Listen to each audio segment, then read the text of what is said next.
안녕하세요. 북클럽 비바입니다. 오늘은 죄와 벌 4부의 3장 들어갈 텐데요. 지난번 1장, 2장에서 2장 끝에 왜 그 두냐하고 결혼하려고 했던 루진, 약혼자 루진이 박차고 나가는 걸로 끝났잖아요. 근데 이 3장에서는 루진이 꿈에도 이런 일이 일어날 줄 몰랐다는 거예요. 그러면서 뭐라고 나오냐면 헐벗고 의지할 데 없는 두 여자가 자신의 소나기에서 벗어날 수 있는 가능성은 아예 존재하지도 않고 마지막 선까지 기고만장했다. 두냐가 나가라고 한 거죠. 이게 허영심 때문, 그리고 자아도취라고 부르는 게 제일 나을 법한 단계까지 간 자신감 때문이었다. 왜 이런 사람이 됐을까요? 루진은 도스토옙스키는 어떻게 얘기하냐면 뾰트르 페트로비치 루진이에요. 뾰트르 페트로비치는 보잘것없는 형편을 이겨내고 출세한 사람으로서 자신에게 도취되는 병적인 습관이 있었다. 그리고 자신의 지성과 능력을 높이 평가했으며 혼자 있을 때는 때때로 거울에 비친 자기 얼굴에 도취되기도 했다. 주변에 이런 사람들 혹시 있나요? 떠오르는 사람들이 아마 한두 명씩은 다들 있을 거예요. 뭐 실제로 옆에 있고 우리가 텔레비전에서 보는 사람이건. 그리고 여기서 왜 이 사람이 가장 좋아하는 게 돈이냐면 돈이 자기보다 더 높은 곳에 있던 모든 것과 자신을 동등하게 만들어 주었다.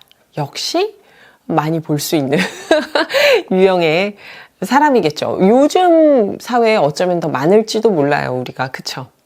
그래서 두냐에게 나쁜 소문에도 불구하고 내가 아내를 맞으려고 한 거였는데 정말 당신들은 배은망덕하다 하는 식으로 얘기를 했잖아요. 그래서 그거에 두냐나 다들 더 화를 냈던 거고 쫓겨난 건데 실제로 그랬을까요? 나쁜 소문에도 불구하고 아내로 맞으려고 했나?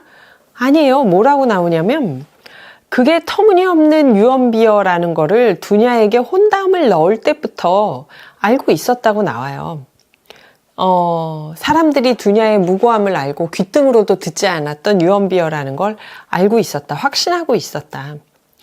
그리고 그때 그렇게 다 알고 있었다는 걸 부인하지도 않는다. 하지만 어쨌거나 두냐를 가련한 처지에 있는 두냐를 자신의 지위까지 끌어올리려고 했던 자신의 결단을 높이 평가하고 그것을 위협으로 생각했다. 그러니까 어떻게 사람들이 나의 이 훌륭한 업적에 대해서, 훌륭한 행동에 대해서 도취되지 않는지 이해를 못한다는 거예요.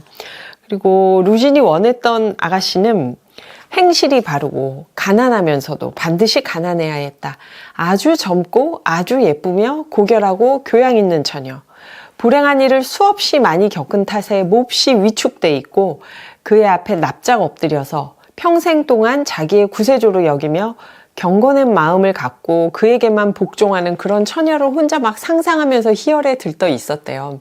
그러니까 두냐를 보고 바로 이 여자다 했겠죠.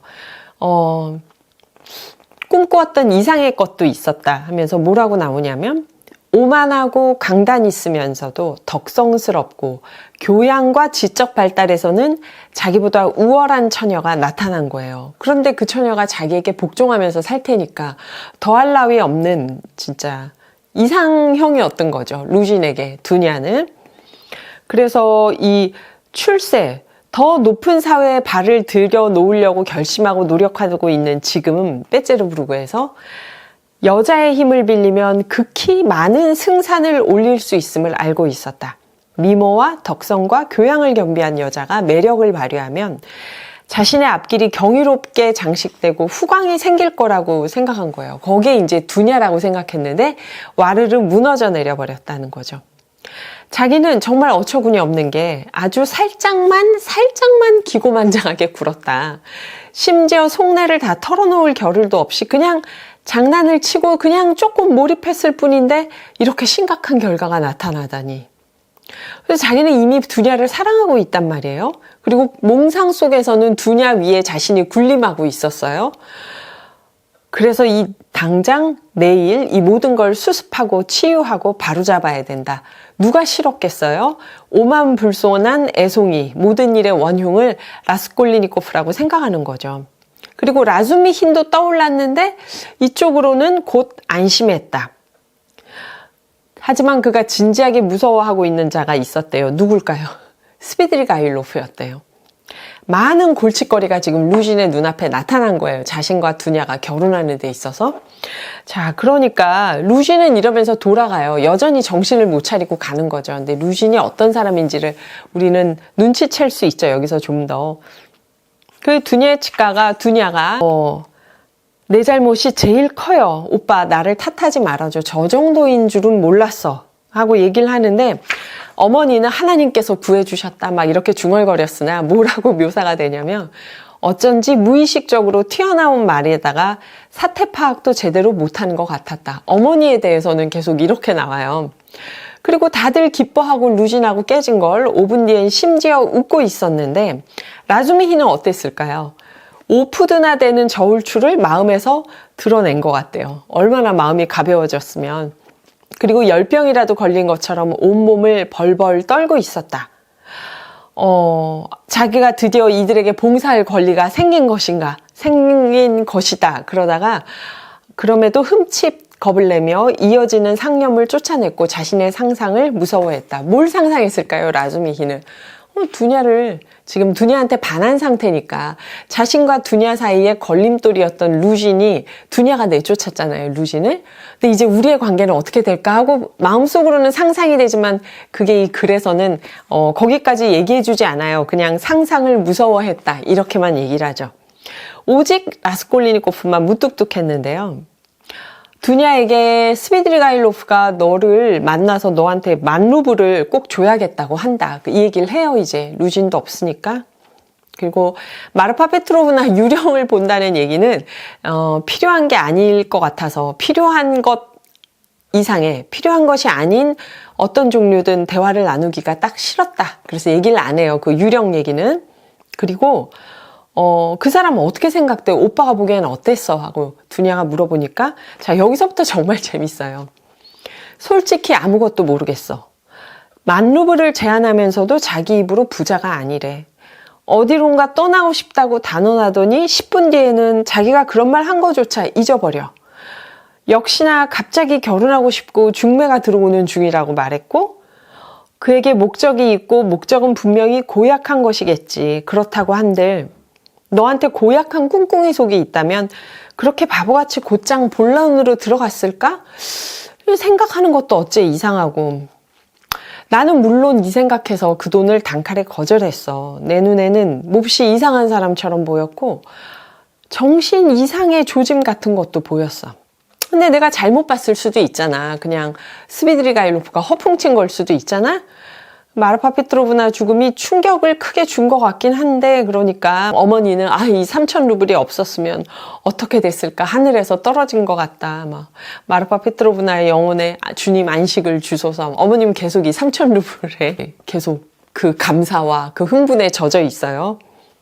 근데 두냐는 뭐라고 얘기하냐면 여기서 라스콜리니코프는 두냐의 과도한 공포를 인지했다. 그러니까 라스콜리니코프가 볼 때는 그렇게까지 무서워할 건 아니라는 생각도 동시에 하는 거예요. 뭔가 고약한 꿍꿍이는 있겠지만. 근데 두냐가 전율하다시피 하면서 혼잣말로 속삭이는 게 그 사람 뭔가 끔찍한 일을 꾸미고 있어. 그러면서 어머니에 대해서는 또 서술자가 한 번 더 이렇게 얘기해요. 그래도 3,000루블 덕분에 한결 안심이 되는 모양이었다. 그러니까 앞장에서 우리가 어머니가 아무래도 3,000루블을 마르파 페트로브나가 두냐에게 남겨줬다니까 그때부터 루진에게 막 좀 더 당당해지는 거 아닌가 이런 느낌을 좀 받았잖아요.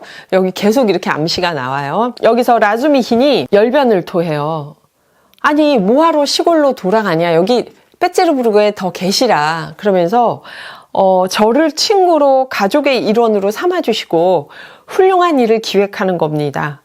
1,000루블을 6% 이자만 내고 쓰라고 숙부님이 계속 조르고 있대요. 이건 나한테 그냥 1,000루블을 그냥 주시겠다는 뜻이나 다름이 없는데 두 분이 그 유산으로 받는 3,000루블 중에서 1,000을 또 주시면 우리가 그걸로 동업을 하자. 서적상과 출판업을 하자는 제안을 해요. 서적상과 출판업자들이 거의 모두 자신의 상품에 대해 별로 아는 바가 없어서 대개는 나쁜 출판업자가 되지만 훌륭한 책만 낸다면 대체로 수지가 잘 맞고 또 이윤도 상당히 많이 남는다 이런 얘기를 해요. 라즈미히는 여기서 세계 유럽어에 제법 능통하다고 나오고요. 엿새 전에 라스콜리니코프한테 그 번역 일감을 주면서 독일어는 젬병이라고 말했잖아요. 근데 여기 다시 설명이 나와요. 그건 친구가 번역 일감의 절반과 3루블 성금을 가져가도록 설득할 목적에서 그렇게 말했다. 그때 그 말은 거짓말이었고 라스콜리니코프도 그런 줄 알고 있었다. 우리 지난번에 그랬죠. 모든 주인공들이 하는 말이 어디까지가 진짠지를 잘 살피면서 들어야 된다고. 그러니까 지금 좀 전에 라스콜리니코프가 스비드리가일로프 얘기를 두냐한테 전하는 게 왜 재밌다고 했냐면 그 얘기가 나오죠. 만루블 제안하면서도 자기 입으로 부자가 아니라고 하고 막 어디론가 떠나고 싶다고 하더니 또 그 말 까먹었는지 자기 결혼하고 싶다고 그러고 중매가 들어온다고 하고 이게 말이 계속 바뀌어. 자기가 무슨 말 했는지도 기억을 잘 못해 하면서 그 말을 진지하게 쭉 살피면서 들었지만 그 말 중에 어느 하나가 결론이거나 아 요건 진짜구나 하고 듣는 게 아니잖아요. 그 말하는 상황 전체를 듣고 말의 내용 자체가 아니라 스비드리가일로프가 정신 이상 조짐이 좀 있구나. 그런데 그렇게 나쁜 사람이 아닐지도 모른다. 이런 자기 나름대로의 판단을 하죠. 그리고 여기서 라즈미힌이 그 난 외국어 잘 못하고 네가 잘하잖아 하면서 그 번역 일감을 줬던 것도 사실은 라스콜리니코프를 설득하려고 거짓말한 거였고 서로 그걸 알고 있었다고 여기 또 다시 나오죠. 모든 정황에서 인물들이 하고 있는 말이 이게 그 정보 자체가 사실인지 아니면 그 사람의 어떤 심리를 드러내는 거기엔 과장도 있고 허풍도 있고 혹은 거짓말도 섞여 있는 건지 그걸 살펴봐야 되는 거죠. 그러면서 라즈미힌이 제안을 해요. 번역이든 출판이든 공부든 모두 함께 해나갑시다. 그러면서 이제 자신이 인쇄소 종이 판매 잡무 출판에 관련된 거 많이 알고 있고 정말 꼭 출판하고 싶은 저작도 2-3권 있고 그러니까 라스콜리니코프도 한 권 있다고 해요. 그래서 적어도 어떻게든 밥은 먹고 살 테고 어쨌거나 본전은 찾겠죠. 우리가 조금씩 시작해서 점점 키워가는 겁니다 하고 사업 제안을 하니까 두냐가 너무 좋아하죠. 책을 좋아하는 사람이니까. 지금 하신 말씀 무척 마음에 들어요. 근데 어머니는 그런 건 잘 모르겠지만 우린 여기 꼭 있어야 돼요. 하다못해 얼마간이라도. 어머니가 왜 그러실까요? 라스콜리니코프가 저렇게 아픈 걸 보고 그냥 갈 수가 없는 거죠. 그리고 라스콜리니코프도 아주 좋은 생각 같다고. 회사를 차리는 거라면 물론 미리부터 꿈꿔서는 안 되겠지만 책 5-6권 내는 것쯤은 틀림없이 성공할 수 있지 이렇게 얘기해요. 여기서 재밌는 건 도스토옙스키가 형하고 같이 출판업을 했잖아요. 형하고 잡지 내면서 아 그게 요런 분위기 속에서 했을까 하는 게 좀 느껴지죠. 그리고 라즈미힌이 이 사람들이 사는 건물에 빈집이 있는데 거기에 허름하긴 해도 3칸이 방이니까 그 집을 우선 빌려서 로자랑 엄마 여동생 거기서 살고 자기는 왔다 갔다 하겠다 했는데 로자가 자기는 나가는 거예요. 그러니까 아니 어디 가는 거야 로자? 그러니까 세상에 로자 벌써 가니? 하필 이 순간에 자 이게 로자가 나갔다 하고 이 대사가 나오는 게 아니라 라즈미힌이 막 셋이 함께 살 수 있습니다 막 이러다 갑자기 아니 어디 가는 거야 로자? 세상에 로자 벌써 가니? 하고 어머니가 소스라치게 놀라요. 하필 이런 순간에 라즈미힌이 소리치고 두냐는 믿기지 않는 듯 놀라워하며 오빠를 바라보았다. 재밌죠? 그러니까 라스콜리니코프가 나가려고 했다 하고 그 다음 반응이 나오는 게 아니라 쭉 대사가 이어지다가 사람들이 갑자기 막 이렇게 놀라고 나서 라스콜리니코프 손에는 학생모가 들려 있었다. 아무래도 나갈 태세였다. 이렇게 서술이 되는 방식이 저는 참 재밌더라고요. 그러니까 우리가 어떤 장면을 보기 전에 사람들의 말을 먼저 들으면서 그 장면을 그 다음에 알게 되는 거잖아요. 도스토옙스키의 방식이죠. 로자는 이건 뭐 다들 나를 매장하거나 영영 떠내보내는 것 같군요. 이상 야릇한 어조로 말했다. 그는 미소를 짓는 것 같았지만 또 미소가 아닌 것도 같았다. 왜 그럴까요? 하고 싶은 말이 있지만 망설여지는 듯 흐리멍텅하게 그냥 꼭 가볼 때가 있어. 하지만 그의 창백한 얼굴에는 어떤 날카로운 결의가 서려 있었다. 하고는 횡설수설해요. 정말 하고 싶은 말이 있었는데 우리 당분간 떨어져 있는 게 좋을 것 같고 내가 상태가 좋지 않은데 날 그냥 내버려둬 오지 마. 근데 내가 여기 올게. 왔다 갔다 해요 말이. 나에게 무슨 일이 일어나든 파멸하든 말든 혼자 있고 싶어요. 나를 완전히 잊으세요. 차라리 그게 나아요. 물어보지도 마시고요. 필요하면 내가 직접 오든지 엄마와 두냐를 부를게요. 그리고 또 모든 것이 회복될지도 몰라요. 하지만 나를 사랑한다면 지금은 단념해 주세요. 안 그러면 두 사람을 다 증오할 거예요. 안녕히 계세요. 어떻게 하자는 건지 알 수 없는 말을 하죠. 왜 그럴까요? 우린 알죠. 본인이 사람을 죽였잖아요. 이제 앞으로 어떻게 될지 모르잖아요. 여동생 어머니하고 같이 있다가 이 사람들도 곤란해지면 안 되니까. 오빠 이게 무슨 짓이야? 여동생의 눈이 분노로 이글거립니다. 로자는 힘겨운 시선으로 동생을 바라보았다. 아무것도 아니야. 또 올게. 자주 오도록 할게. 그는 자기가 무슨 말 하는지 제대로 의식하지 못하는 듯 반쯤 기어 들어가는 목소리로 말한 뒤 방을 나갔다. 못된 이기주의자의 저 무정한 인간 두냐가 소리치니까 라즈미힌이 저 녀석은 무장한 게 아니라 미친 겁니다. 정신 나갔어요. 안 보이십니까?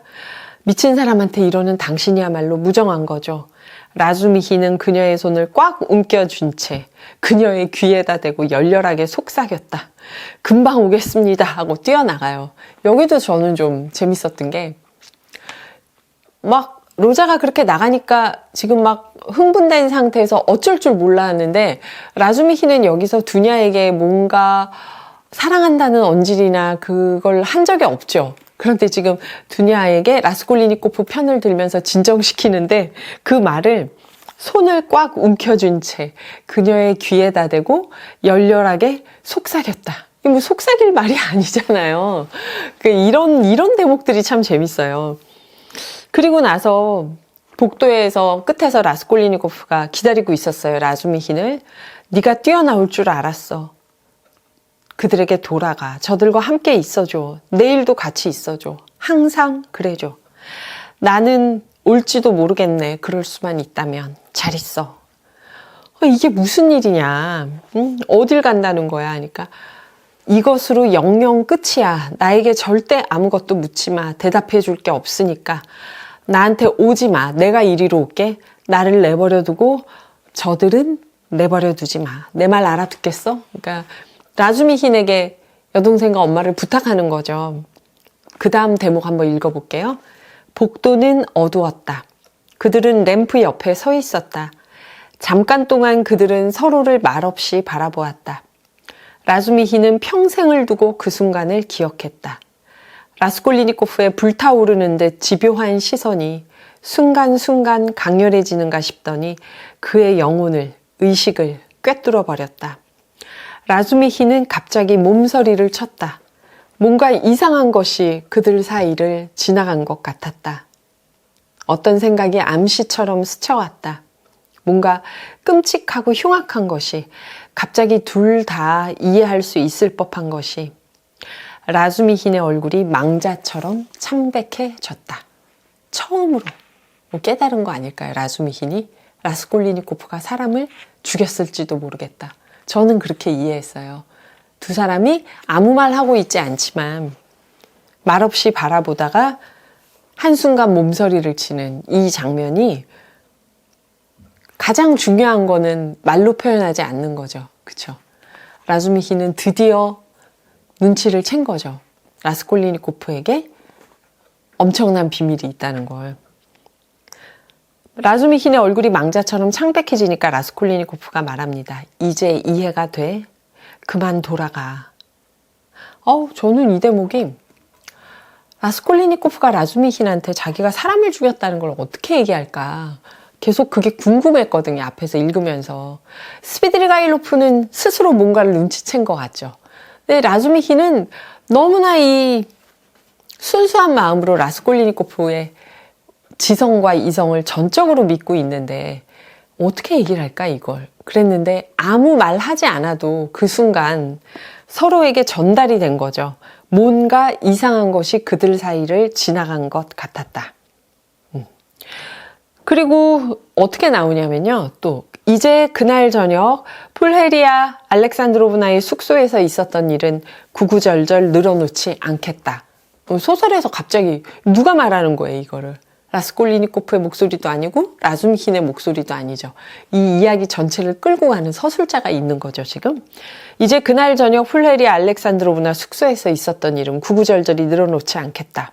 뒤돌아온 라즈미히는 모녀를 안심시켰고 몸이 편치 않은 로자를 좀 쉬게 해줘야 된다는 둥. 로자는 곧 올 거고 매일 올 거고 자극하면 안 된다는 둥. 라즈미힌이 주시하고 있겠다는 둥. 훌륭한 의사를 주선해서 진찰받게 하겠다는 둥. 갖은 맹세를 다했던 것이다. 안 거죠. 자기가 이 모녀를 책임져야 한다는 걸. 한마디로 그날 저녁을 계기로 라즈미히는 그들에게 있어 아들이자 오빠가 되었다. 제가 3장에서 정말 좋았던 부분은 이 비밀을 어떻게 얘기하지 했던 그게 말로 표현되지 않았다는 거. 근데 죄와벌에서 얼마나 말의 성찬이에요. 그냥 동작이나 장면으로 보여줘도 될 것까지도 전부 대사로 처리를 했잖아요. 그랬는데 자기를 가장 믿고 있는 가까운 친구에게 내가 사람을 죽였다는 그 말은 말로 전해지지 않는 거죠. 그럼 라스콜리니코프가 지금까지 했던 말은, 라즈미힌에게 했던 말은 대부분 다 그 가장 중요한 진실을 숨기고 아닌 척하면서 다른 말을 했던 거잖아요. 그럼 믿을 수 있는 거는 말이에요? 말이 아니에요. 저는 그래서 이 3장이 도스토옙스키가 정말 효과적으로 말의 위력 혹은 말의 그 약점 동시에 보여주고 있다는 생각이 들었어요. 말로 전달하지 않았기 때문에 이게 더 강렬한 거죠. 근데 이 3장에서 가장 중요한 건 말하여지지 않는 것을 역설적으로 보여줬다. 이 넘쳐나는 대사 속에서. 그리고 또 하나는 그 출판업을 제안하는 장면에서 당시 서구의 이론을, 그 문명을 빨리 흡수하고 싶어하는 러시아에서 이걸 막 얼마나 열심히 번역하고 사람들이 읽었는지 그 분위기를 느낄 수 있게 해주는데, 요거는 아마도 도스토옙스키와 형이 함께 출판업을 했던 그 경험이 들어가 있는 게 아닐까 하고 생각하게 되고요. 그리고 세 번째는 그 두냐의 매력. 아주 고집스럽고 그 오만하고 지적이고, 그런데 돈이 없으니까 기꺼이 내가 루진에게 아내가 되어서 그에게 복종하고 살겠다 하고 마음먹었던 그 과정이 뭐였는지를 좀 더 잘 느낄 수 있게 나오잖아요. 젊고 아름답고 아주 지적으로 압도적인 두냐에 대해서 루진이 느끼는 호감. 여기서도 좀 도스토옙스키가 어떤 유형의 여자를 좋아했는지도 좀 생각해 보게 되고요. 어떻게 보면 이 소설에서 모든 사람들은 자신의 진심을 어디까지 얘기하는지 모르겠어요. 정말 많은 대사 속에서. 중요한 거는 대사가 아닌 데서 드러난다고 했잖아요. 그런데 안 그런 사람이 2명 있죠. 소냐하고 두냐. 소냐하고 두냐가 하는 말은 정말 그 표리일치, 안에 있는 게 밖으로 그대로 나오는. 그래서 도스토옙스키가 진짜 아끼는 주인공들은 여기서 소냐하고 두냐가 아니었을까? 거짓말을 하지 않는 사람들? 그런 느낌도 좀 받았고요. 근데 이 본격적인 소냐와 라스콜리니코프의 만남, 4장은 이어서 같이 붙여서 하기에는 좀 성경에 대한 메타포도 그렇고 제가 하고 싶은 말이 너무 많아질 것 같아서 그건 다음에 따로 하겠습니다. 드디어 4장에서는 라스콜리니코프가 소냐와 만납니다. 이것도 의미심장하죠. 3장에서 엄마하고 여동생은 라즈미힌에게 맡기고 나와요. 그리고 자신은 소냐를 만나러 가죠. 그러니까 이전의 가족과 단절하고 새로운 관계를 찾아가는 걸까요? 이건 또 어떤 의미일지 다음에 이어서 계속 얘기해 보겠습니다. 감사합니다.